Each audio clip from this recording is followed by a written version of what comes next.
So, Shalom. There's G messages on the Saints. On this camp. Coming back into transit. All right. Me and the brothers just pretty much meditate on scriptures like we talking on the road, right? Get the brother to get it straight into it, man. Right? Yeah, this the gospel according to St. Matthew chapter 13, verse 44. Again, the kingdom of heaven is like unto a treasure hid in the field, the which, when a man hath found, he hideth, and for joy thereof goeth and selleth all that he hath, and buyeth that field. And so Yahushua is likening the kingdom of heaven unto, let's say you find something that's the most valuable thing you've ever come across in your life, and it's worth so much more than anything you have, you're willing to sell everything just to obtain that field. You know, like we were saying, before the camper came on, we were just talking about how important it is to understand the importance of priorities, because in this truth, if you have something that's worth, if you have the opportunity, let's say you have the opportunity to buy a field that's worth $10 million, and in order to buy it, all you have to do is sell everything you have, and everything you have is worth like $30,000. You're going to do that because you believe the value of that field is worth infinitely more than what you have. That's what Yahweh is likening unto the kingdom of heaven. So if you have things in your life that you value more than the kingdom, that means you don't really have faith in the actual value of the field. You read it again. It says, again, the kingdom of heaven is like unto a treasure hid in a field. Hid in a field, meaning it's only available for a few people. It's not wide out in the open. Everybody can't see it. It's something that the Lord had you come across. It's hid in the field, but it's open unto you. It says, the which, when a man hath found, he hideth, and for joy thereof goeth and selleth all that he hath, and buyeth that field. So yeah, everything you have, it, if you have an opportunity to buy a field, that's we just using millions of dollars as an example. Obviously, the kingdom of heaven is beyond any of our wildest dreams. Everything that you have right now is worth less than nothing, man. I got an example of that too. You can break down. I'm gonna go a little bit above. Uh, yeah, I'm gonna go a little bit above and come down. It's Paul. You can break it down. Right? It's Philippians 3:6. It says concerning till, well, circumcised the 8th day, the stock of Israel, the tribe of Benjamin, and a Hebrew of the Hebrews, as touching the law, a Pharisee concerning till, persecuting concerning till, persecuting the church, touching the righteousness which is in the law, blameless. Everything else is the point. But what thing were gained to me, those I count loss for Hamashiach. Yea, doubtless, and I count all things but loss for the exceeding excellency of the knowledge of Yahweh Shai, for whom I suffered the loss of all things, and do not count them but dung, that I may win a Mashiach. Yeah, that was a perfect example, right on time. Because Apostle Paul, he said he's the Hebrew of Hebrews, and he counts all that as dung. Why? Because he was a Pharisee. He was high up in the government of Jerusalem at that time. And so you had the higher ups, the scribes and Pharisees. They were persecuting Yahushua. They were persecuting the followers, so-called Christians, which today we are, the true followers of Hamashiach. And he said, look, I'm a Hebrew of Hebrews. I have letters. I'm a scholar. He learned under Gamaliel. He was high up in Jerusalem, but he said, you know what? I count all this dung compared to the kingdom of heaven. I could serve Yahushua and get, I could be potentially one in 144,000. So all of these accolades I have in the world, the status I have in the world. Again, he was high up in Jerusalem, man. He said, I count that as dung. Dung basically, this don't mean shit to me in modern terms. Nothing means shit to me compared to the kingdom of heaven. That's how you have to look at it. If you have something in the world that's pulling at you, whether it's your job, family, your girl, whatever, a hobby, if it's pulling you from the kingdom of heaven, that means you don't really value Yahweh above these other things, because they're all going to be destroyed. I'm going to continue in this Matthew 13, verse 45. It says, again, the kingdom of heaven is like unto a merchant man seeking goodly pearls, who, when he had found one pearl of great price, went and sold all that he had and bought it. So again, it's like if you find a rare gem and you know the value of that gem is like $100 million, but it's just hid on a table. The person selling it, they're gonna let you have it for 10 racks. So you know what? I'm gonna sell my car. I'm gonna sell this. I'm gonna sell the jewelry I got. I'm gonna get this because it's at a steal. And the kingdom of heaven is really a steal, man. All Yahushua is asking us to do is present our bodies as a living sacrifice, and we get to inherit immortality. We get to be joint heirs with Yahushua. This is the book of Matthew, chapter 19, verse 27. It says, Then answered Peter and said unto him, Behold, we have forsaken all and followed thee. Wait, we've forsaken what? All. Oh, And have followed thee. Because when you follow something, you find a way. You find a direction. Like, so they found which way they would have to go once they left behind what that was they once had. That's why he was like, we forsaken it. Because they once had it. yeah. Right? So they let it go. But it said, we have forsaken all and followed thee. What shall we have therefore? Yeah. What should we have therefore? The kingdom of heaven. Right? Yep. It's a hidden treasure that is beyond anything that they had. So you look at what they forsook, but really they're going to get it back 100-fold. So did they really forsake it? You get whatever you lose on the side, you're going to get 100-fold back. So it's really just an investment. Back up. This is Proverbs chapter 3, verse 13. Happy is the man that findeth wisdom, and the man that getteth understanding.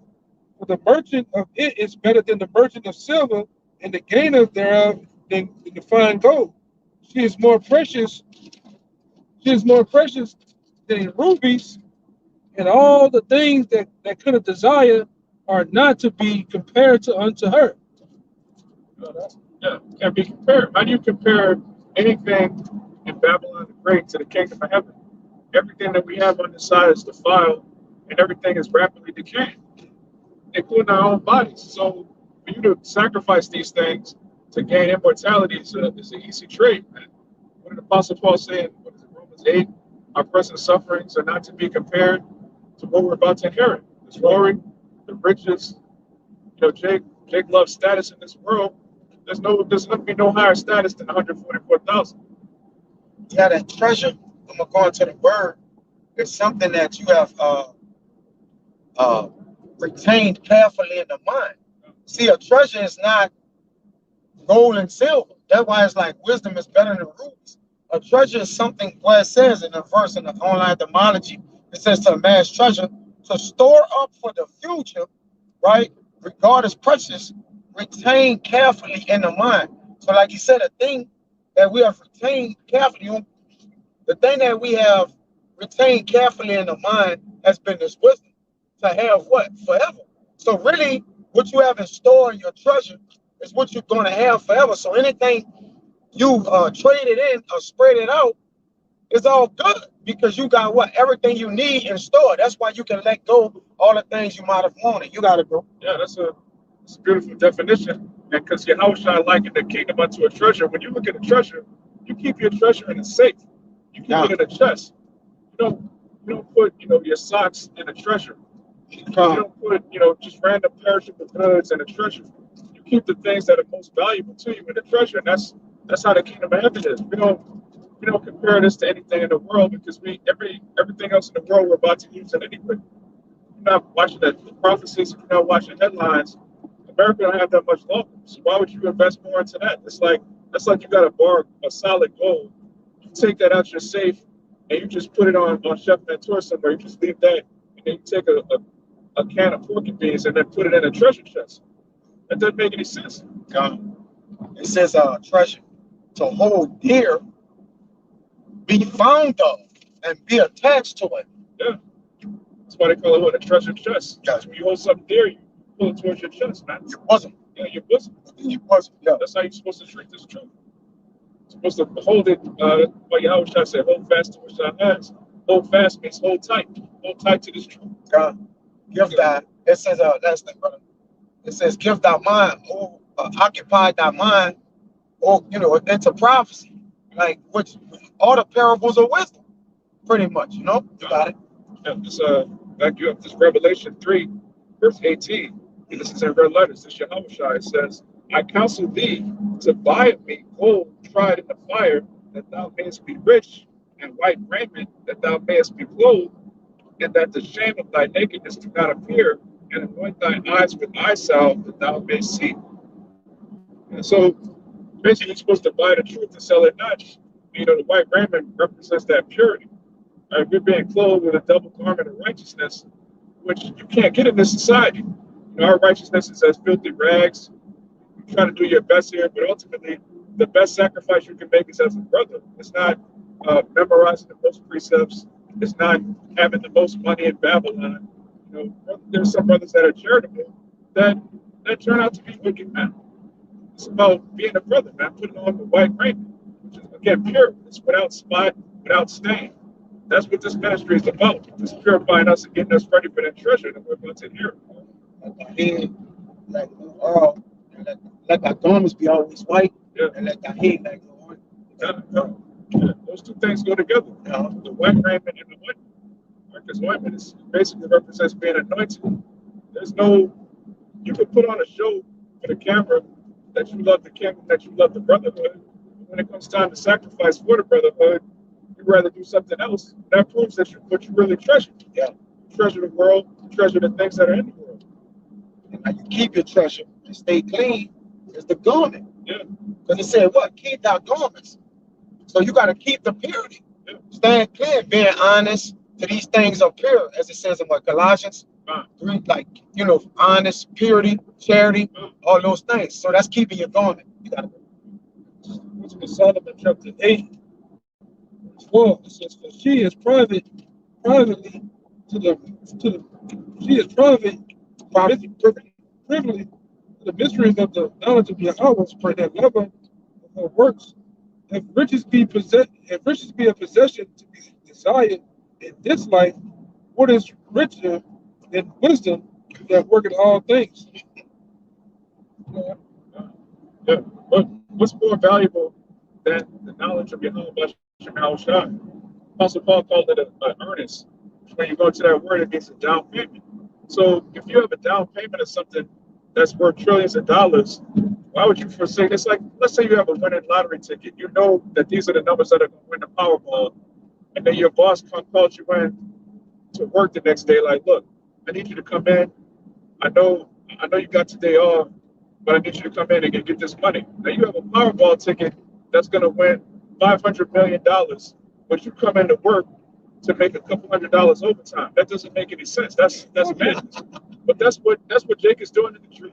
Now, when I sit up there and watch the ticket numbers, I jumped for joy. I already knew I won. You already knew you won. And then this nigga called me. Man, I'm gonna tell him something so bad. I'm gonna lose a job over the phone. Yeah. All right. And you're not gonna give 2 weeks, Jake. No. Yeah, I'm gonna put in my 2 weeks.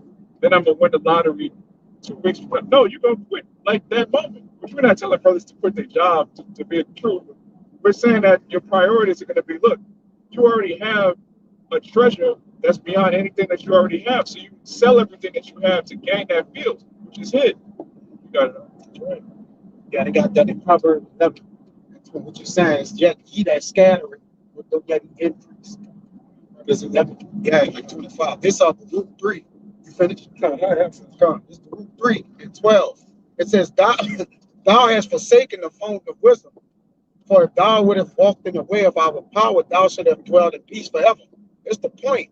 Learn where is wisdom, where is strength, where is understanding, that thou mayest know also where is the length of days and life, where is the light of eyes and peace. And any man may know that you don't just stumble on the treasure. Huh?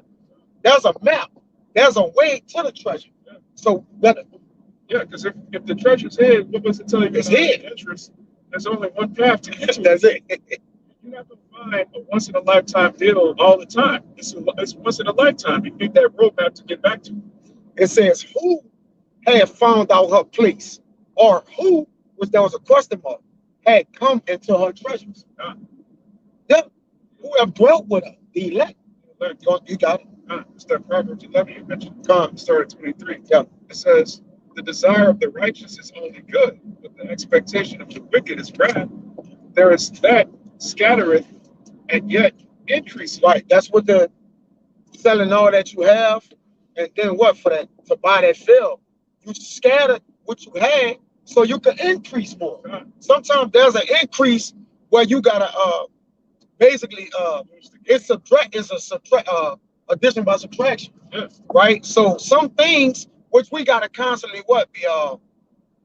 be shaving ourselves in the ministry, man, trimming our lamps, more or less, right? We trimming our lamps so our lamp could shine more. That's it. We ain't cutting our light out just so we could get a brighter light. We going about the way to what? Do the things that waxing our candle, to keep our candle lit, man. No, we don't want the candle to go out, then we gotta relight it. All right? Got it. Yep, that's with everything. You always, you always have to lose something to gain more. Even when you get a so-called job, a good job, you gotta lose a lot of time to get money. You're exchanging your time for money. But yet the scripture says what? Buy the truth and sell it not, buy the truth with your time. So when you value the truth more than the things in the world, you're gonna invest more time in it. And then that you're gonna increase more. You're gonna increase more in the truth. The more you invest in brotherhood, the more you invest in studying, the more you invest in praying, the more you invest in Yahweh Bashar Yahweh Shai, the more he's gonna increase you. It says, there is that scattereth and yet increaseth, and there is that withholdeth more than is meet, but it tendeth to poverty. Right. So if you keep the things that's making you poor, right, then you're gonna end up dying poor. You got it. But Jake does that. Jake holds on to the things that are making him worse. That's not profitable to him. Jake likes the demons because the demons feed your flesh. The demons keep you more attached to this world, and you're comfortable in this world. So since you like the world, you're going to invest more in the things that make you more worldly. And then that leads to a decrease because the world is finished. Yeah. Why would you invest more into a world that's clearly about to be destroyed? You got a precept for you. There you go. This is Matthew 6:24. No man can serve two masters. Either he will hate the one and love the other, or else he will hold to the one and despise the other. He cannot serve the Most High men. That's plain, man. You can't have two masters, Jake. You can't bow down to your woman and then be a man of the Lord. It just doesn't work. You can't be a coon that's trying to be the top guy at your company and then be a man of the Lord. You're on fire 45 minutes on Saturday, but your heart is really on saving up to get a Hellcat, whatever the hell, man. Jake is really trying to invest more into this world, but then putting on a show in front of brothers, man. The Lord sees through all of that, man. You can't hide your true intentions in the truth. It's called the truth for a reason. We don't just say it's the truth. This is actually the truth. I got another one for you. This is James 4:4. Ye adulterers and adulteress, know ye not that the friendship of the world is enmity with the Most High? Whosoever therefore will be a friend of the world is an enemy to Yahweh. That's plain too. Right? You love this world. First of all, you can clearly see that the Lord hates this place, especially Louisiana, man. The Lord clearly hates Louisiana. So for you to love it, do you remember that nigga 2 weeks ago? He was like, yo, said fuck New Orleans. Yes. Say less. Say less. That's it. They left on that. They love this place. They love this place because they love darkness. They love wars. They love idols. They love madness. They love folly. But the Lord has what's it saying in Hosea? It's a controversy with the Lamb. Yeah. You might love this place. The Lord has beef with this place. So if you love America, you hang with the ops, man. You chilling with the enemy of Yahweh Bashar Yahweh Shai, and he sees that. That's why we said in the last chapter, the last verse of Romans, the first chapter. All right, in the last verse, he said, the people that does these so-called things, let me get it. I got you something. This is Proverbs 10:2. It says, treasures of wickedness profit nothing, but righteousness delivered from death. Yeah. Righteousness delivered from death. We need deliverance from death, man. When you read Revelation, it tells you that hell and death are going to be cast into the lake of fire. That's going to be World War III. We need to be delivered from that, Jake. Your job, your wife, your so-called friends in the world, they're not going to be able to deliver you from Jacob's trouble, and especially not from World War III. Only Yahweh Shai can do that. So why would you not store up treasures in heaven and serve him? It says in the NLT, tainted wealth has no lasting value But right living can save their life. Oh, there's not the pad. It's holding it. Stick it back. Second, You got to stick it back on. Lock it. That way. That way.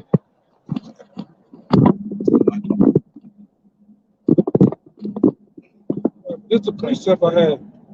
So like I said, when you go into Romans the first chapter, it talks about backbiters, enemies of the Most High, despisers, proud, boasters, without understanding. Talking about all these type of people. This is going to the brother said, verse 30, Romans 1 and 32.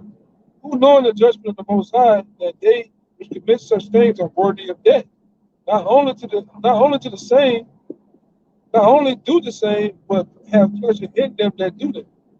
right? These people have pleasure in all of the ways of this world. They have pleasures in sodomy. They have pleasure in idolatry. And you have a lot of our people that live in that gray area. Well, I don't do it, but what some men do, that's their business. Each his own. To each his own. Whatever floats your boat. Yeah, that whole positive energy spirit, man. You just want positive energy. The Lord is about to send a lot of negative energy to Babylon the Great. There's a pitiful pleasure, man. Yeah. And then you got a priceless pleasure. Yeah. But that pitiful pleasure is what? The ways of the world, man. Yeah. All right, the flesh, the feeding of the flesh. All right, the things that are unprofitable, the things that are dark, the things that make you dirty. All right, and keep you unclean. You gotta go. Yeah, going back to that white garment. Babylon stains you. It's dangerous. It tells you in Sirach that if you touch pitch, you're defiled. It's just like asphalt. You can't just go in the bathroom and wash it. That just sticks to you, man. Yeah, that's what sin does. That's what iniquity does to Israelite soul. It just sticks to you. It's very hard to defile, to undefile it. Only this word can cleanse you. It's Sirach chapter 29, verse 10. It says, "Lose thy money for thy brother and thy friend, and let it not rust under a stone to be lost. Lay up thy treasure according to the commandments of the Most High, and it shall bring thee more profit than gold." So again, this is really an investment. This is like the biggest. Jake get all obsessed with Bitcoin and cryptocurrency. Look, if I buy a Bitcoin today, 10 years from now, it's going to be worth $100 billion. Man, you're not going to be here in 10 years, man. You bugged out if you're making 10-year investments in Babylon. You're supposed to invest everything you have. When you see that field, when you see the kingdom of heaven, you're supposed to sell everything you have and invest in that. That's the only thing that's going to hit. That's the stock that's going to blow Apple out of the water, man. Jake really focused on keeping Esau shit going, man. Even Jake and the truth. Jake that's so following the truth. They're looking forward to who they can be in America 5 years from now. You gotta get this real quick on the wide. Ecclesiastes 20, Sirach 2012. 20 and 12. Yeah. Sirach chapter 20, verse 2.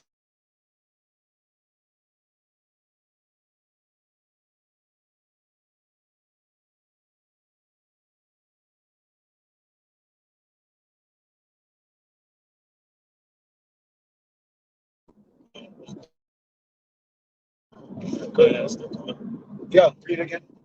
Sirach chapter 20, verse 12. There is that buyeth much for a little and repayeth it sevenfold. Right. See, in Sirach 50 or 51, he said, I have gotten much, but with little labor, right? Because the truth, it's really a treasure.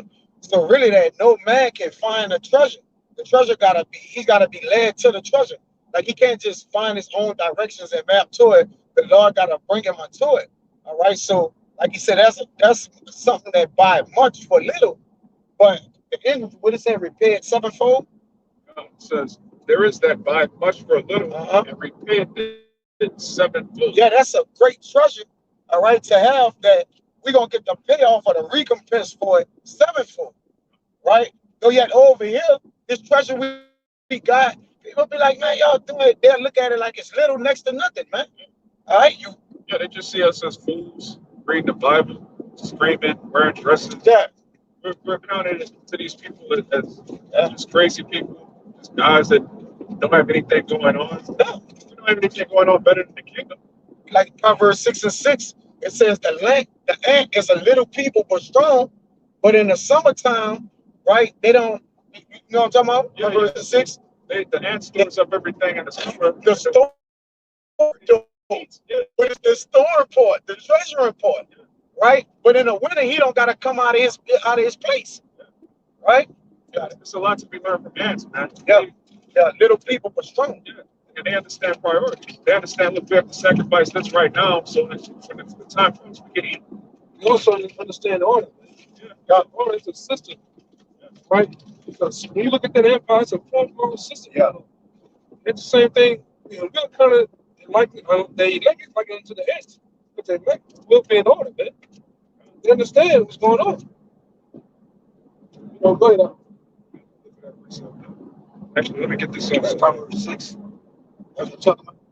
Yeah, this off the comment board. It's Galatians 6:8. It says, "For he that soweth to his flesh shall of the flesh reap corruption, but he that soweth to the Spirit shall of the Spirit reap life everlasting." Right, what you reap, you're gonna sow. It's very simple, you know. But Jake can read the scriptures and then reap wickedness, reap carnality, reap the flesh. That's what you've sown. So what does that mean? If you see Jake bugging out and becoming carnal, that means they were sowing carnal seeds that whole time. You don't sow seeds of righteousness and then there's just a carnal nigga that sprouts up out of nowhere. No, that's the Lord manifesting what you were sowing that whole time. So you have to sow righteousness. Even with the Lord, like you say, when you sow, the Lord knock you down so you can re-sow right. Yeah. You know, like he don't continue to let you sow and then sow yourself and reap. All of, you know, you just reap yourself completely out the truth. It's just a match what you said. He was sowing like dying seeds, basically. That when a righteous man falls 7 times. So if he start to go off, the Lord knock him out, re-sow right. You know, so that he wouldn't kill himself. You know? Yeah. Yeah, this Proverbs chapter 6, verse 6, it says, "Go to the ant, thou sluggard, Yep. consider her ways and be wise." So consider the way of the ant. Our forefathers, they would study animals, study the characteristics of a lion. You know, they're fierce, they're brave. You know, you look at the sheep, they're humble. Different animals have different attributes. It says, "Go to the ant, thou sluggard, and consider her ways, and be wise, which having no guide, overseer, or ruler, provideth her meat in the summer, and gathereth her food in the harvest."